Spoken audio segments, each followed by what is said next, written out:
નમસ્કાર. અતુલ્ય આઈએએસ અને Gujarat carrier એકેડેમીના digital platform પર તમારું સ્વાગત છે. હું ડૉક્ટર અતુલ સર તમારું બધાનું અભિવાદન કરું છું. હું માનું છું કે તમારી પ્રિપરેશન બરાબર ચાલતી હશે, અભ્યાસ બરાબર ચાલતો હશે, વાંચન, મનન, અધ્યયન અને લેખનની પ્રક્રિયામાં પ્રવૃત્ત હશો. ગઈકાલના વિડીયો સેશનમાં આપણે ઘણી બધી ચર્ચાઓ કરેલી, જે સામાન્ય ચર્ચાઓ હતી. આજે થોડી મહત્વની વાતો કરીએ, જે જીએસ એટલે કે સામાન્ય અભ્યાસક્રમના ચારેય પ્રશ્નપત્રોને તમે કયા પ્રકારે ન્યાય આપી શકો.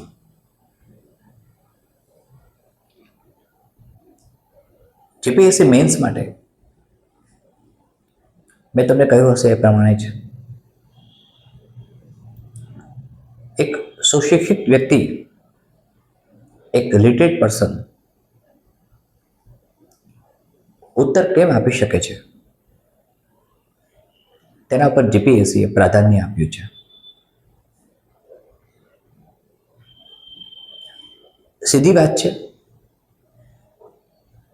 જીપીએસસી તમારી અલગ અલગ પ્રકારની શક્તિઓને ચકાસવા માંગે છે, કારણ કે તમે એક અધિકારી બનવા જઈ રહ્યા છો.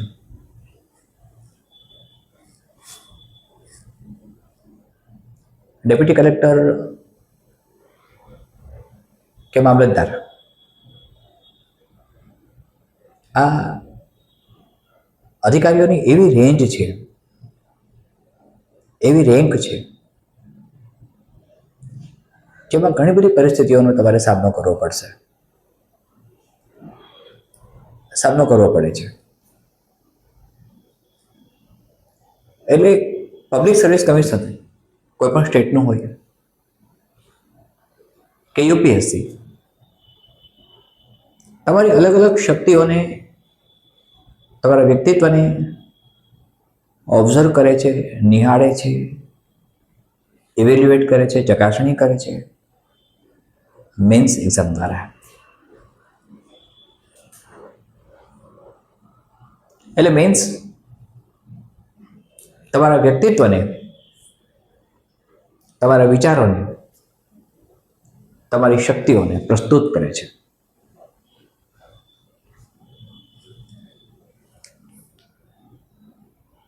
તમારી સામે જ્યારે જીએસ 1, 2, 3, 4 આ 4 પ્રશ્નપત્રો આવશે, જે આપણે અતુલ્ય આઈએએસની ટેસ્ટ સિરીઝમાં પણ કન્ડક્ટ કરવા જઈ રહ્યા છીએ,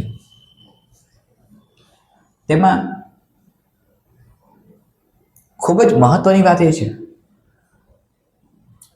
કે તમારે ટાઈમ લિમિટ અને વર્ડ લિમિટ આ બંનેનું સંયોજન કરવાનું છે.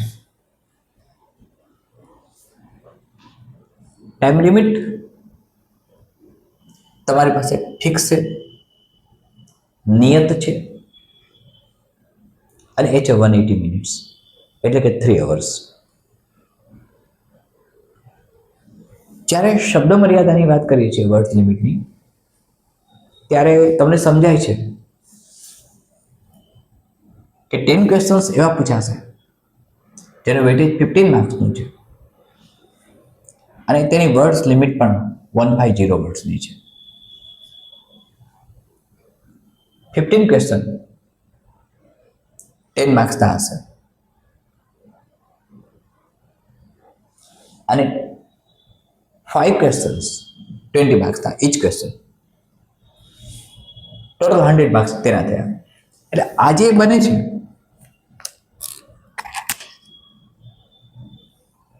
આ તમારા ટોટલ માર્ક્સ પણ ખરા, આ ટોટલ માર્ક્સ બને છે તમારા, અને આ તમારી પર ક્વેશ્ચન વર્ડ લિમિટ બની જાય છે.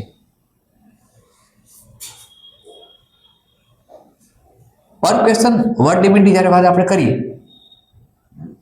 ત્યારે 10 ક્વેશ્ચન માટે 150 વર્ડ્સ પર ક્વેશ્ચન હોય, તો 1500 વર્ડ્સ તમારે 10 ક્વેશ્ચન માટે લખવાના થાય છે.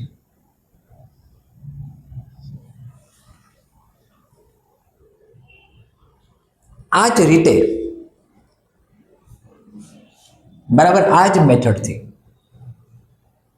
પણ 200 વર્ડ્સ 50 વર્ડ્સ એક્સ્ટ્રા વધારાના આપ્યા છે 5 ક્વેશ્ચન્સ માટે, એટલે 1000 વર્ડ્સ થયા. 200 વર્ડ્સ 5 ક્વેશ્ચન્સ એટલે 1000 વર્ડ્સ. હવે આ 1000 વર્ડ્સ જે થયા આ અને આનો ટોટલ કરીએ આપણે તો 2500 વર્ડ્સ થાય. એટલે ઇન ધેટ સેન્સ કે તમારા 250 marks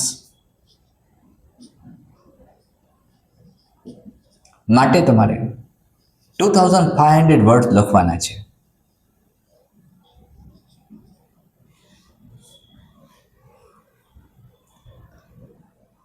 Listen to me carefully.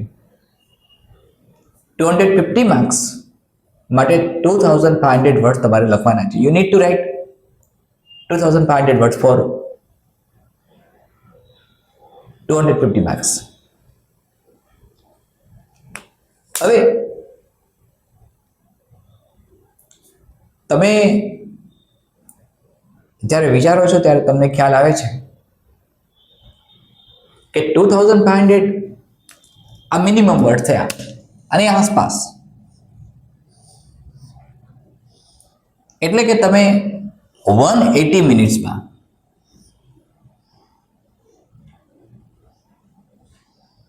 2500 word લખો છો. ઇટ મીન્સ કે તમારે દરેક સવાલ માટે 12 મિનિટ્સ જોઈએ.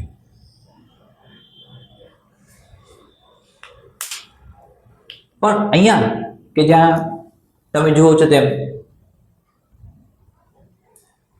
વર્ડ્સ ઓછા છે, તમારે લોંગ ક્વેશ્ચન્સ જે છે તે 200 વર્ડના છે અને 5 ક્વેશ્ચન્સ છે, ત્યાં વધારે સમય થોડો દેવો પડશે. સમીક્ષાત્મક દ્રષ્ટિએ જોઈએ તો આ સ્ટ્રક્ચર પ્રમાણે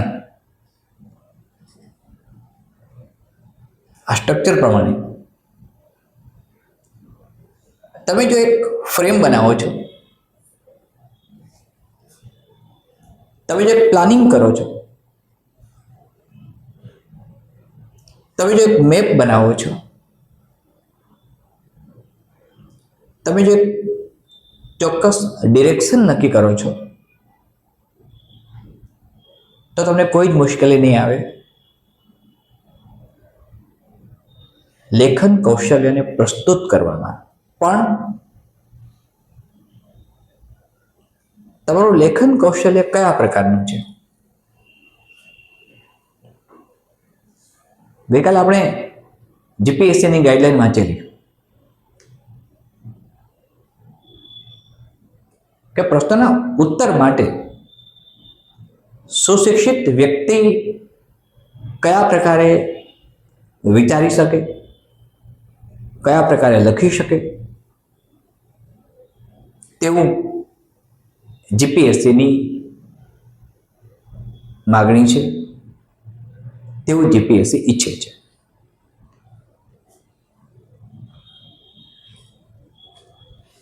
સુશિક્ષિત વ્યક્તિની વાત જ્યારે આપણે કરીએ છીએ ત્યારે એ સામાન્ય જ્ઞાનથી સભાન હોય. કદાચ એકદમ તળનું નોલેજ ન હોય તેની પાસે. જ્યારે હું તળ શબ્દ મૂકું છું ત્યારે બોટમ આવી જાય. તો એ કદાચ જ્ઞાન ન હોય પણ એ સામાન્ય બાબતોથી વાકેફ હોય, પરિચિત હોય તેવું જીપીએસસી ઈચ્છે છે.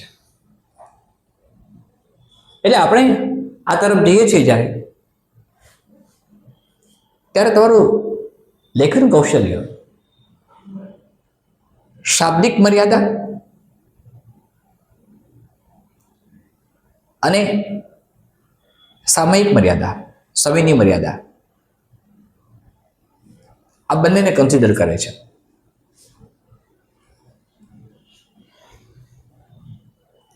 GS2માં કોઈ સવાલ આવતો હોય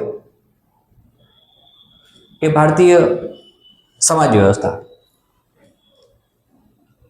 તો ઇન્ડિયન સોસાયટી કયા પ્રકારે વિકસિત થઈ, પ્રાચીનથી અર્વાચીન સુધી કયા પ્રકારના સ્વરૂપોમાંથી પસાર થઈ, કયા કયા પ્રકારના પરિબળોએ અસરકારક ભૂમિકા ભજવી, આ મેન્શન કરવું પડે. હર્બર્ટ સ્પેન્સર સોશિયોલોજીમાં મશહૂર છે.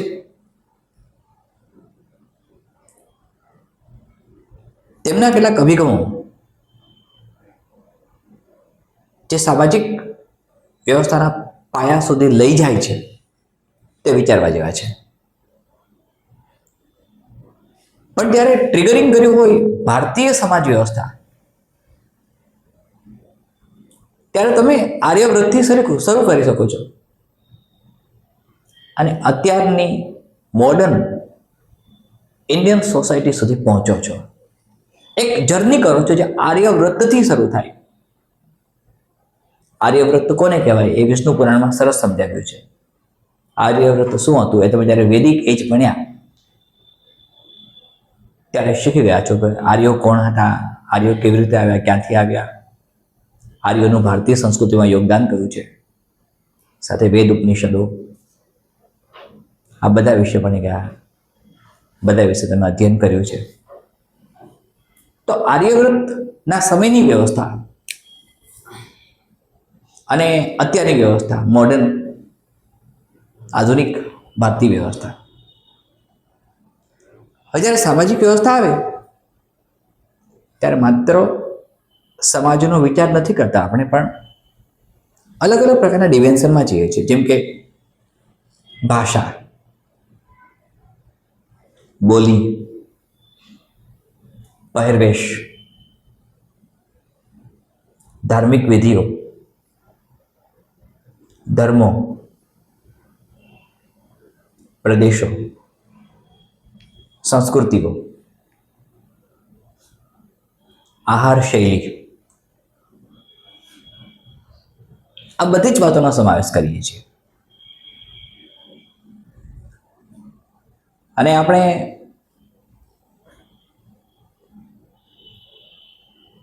યુનિટી ઇન ડાયવર્સિટીમાં જીવનારા નસીબદાર લોકો છીએ. બધા જ એકત્રિત થયા છે, મિક્સ્ડ.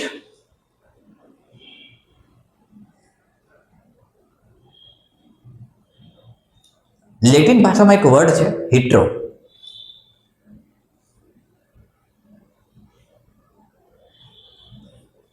તમે કદાચ સામાન્ય જ્ઞાન સાથે સામાન્ય વિજ્ઞાનને જોડો તો પેનક્રિયાસ શરીરની એવી ગ્લેન્ડ છે જે એન્ડોક્રાઇન પણ છે અને એક્ઝોક્રાઇન પણ છે,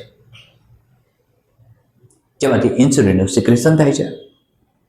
ટેલ ઓફ પેનક્રિયાસ, તેને આઇલેડ ઓફ લેંગરહાન્સ કહેવાય છે.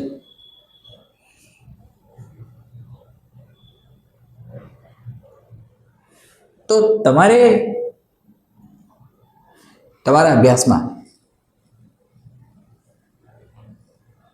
ભારતીય સમાજની વાત કરતા હોઈએ ત્યારે બધી જ બાબતોનો અભ્યાસ કરવો પડે. કોઈ એક બાબતને કન્સિડર કરીને સ્ટડી કરતા નથી, દરેક ડિમેન્શન આવશે. તમે જ્યારે લખવા બેસો ત્યારે તમારી મોમેન્ટ, તમારું રાઇટિંગ સ્કિલ તમે જ્યારે પ્રદર્શિત કરો છો, તમે લખવા બેસો છો ત્યારે તમારી લેખન પદ્ધતિ સાથે તમારા વિચારોનો સમન્વય થાય છે. તમે જે વિચારો છો એ જ લખો છો, તમે એ લખો છો જે વિચારો છો. જો એમાં ક્યાંય પણ ગડબડ થઈ તો ન્યુરોટ્રાન્સમીટર ખોરવાઈ જાય છે. ન્યુરોન્સ આમ પણ એકદમ ઝડપથી સિગ્નલ પાસ કરે છે, ફાસ્ટર છે.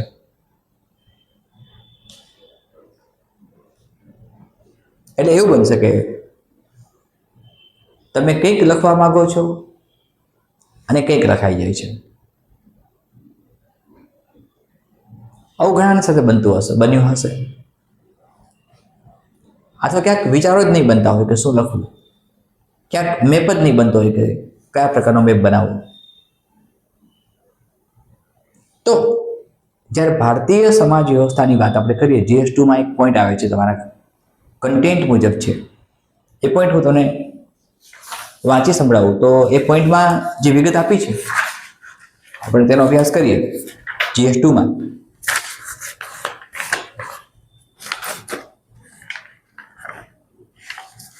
તો ઇન્ડિયન સોસાયટી માટે ફીચર્સ ઓફ ઇન્ડિયન સોસાયટી, હમણાં જ હું બોલ્યો એમ, regional, linguistic, religious, social, cultural, diversity.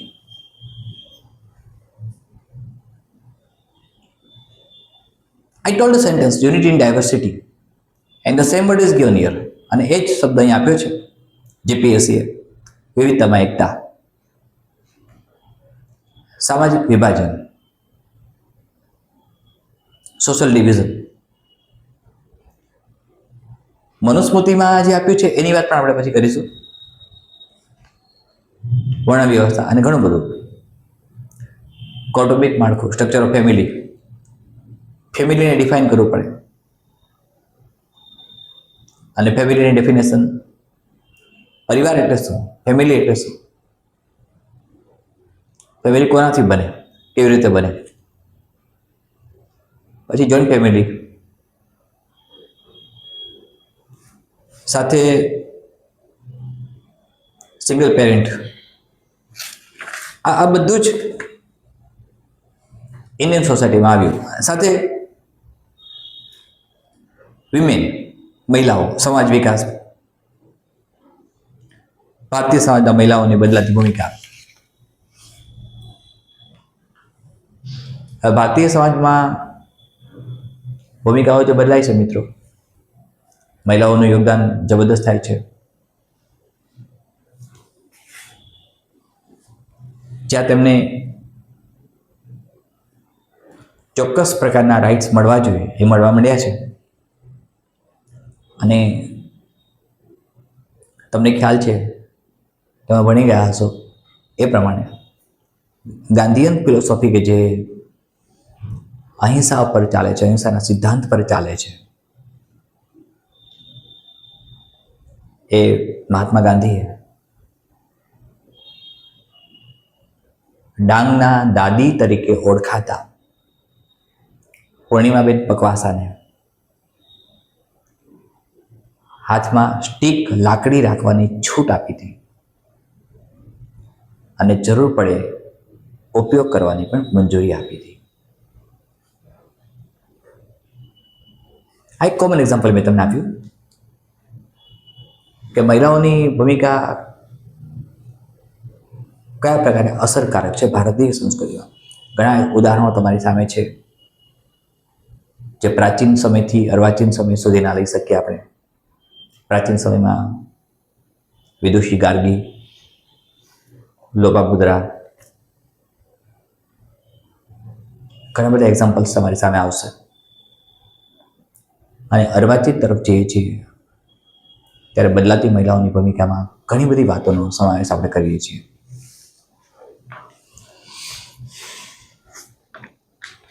તો આ અલગ અલગ ડિમેન્શનમાં તમારે લખવાનું છે. હવે તમે ન્યાય કેવી રીતે આપી શકો? પછી એક ગ્લોબલાઇઝેશન પણ છે એમાં. એ પણ વાત કરીશું. કોઈ પણ સવાલને સમજો, હું 1-2 દિવસમાં જ ચોક્કસ સવાલો તૈયાર કરું છું અને ચોક્કસ સવાલો તૈયાર કરીને તમને આપું છું, અને આ ચોક્કસ સવાલોના આધારે તમે એનું એનાલિસિસ શરૂ કરી દેજો. તમે લખવાની શરૂઆત કરજો, તમારા લેખન કૌશલ્યમાં અભિવૃદ્ધિ લાવવાનો પ્રયાસ કરશો. અતુલ્ય આઈએસ તમારી સાથે છે. તમને પડતી કોઈ પણ પ્રકારની મુશ્કેલી માટે, મોટિવેશન માટે, ઇન્સ્પિરેશન માટે, ગાઈડન્સ માટે તમે ગમે ત્યારે હેલ્પલાઇન નંબરનો સંપર્ક કરી શકો છો. ફરીથી મળીએ છીએ મિત્રો આવતીકાલે. ધન્યવાદ.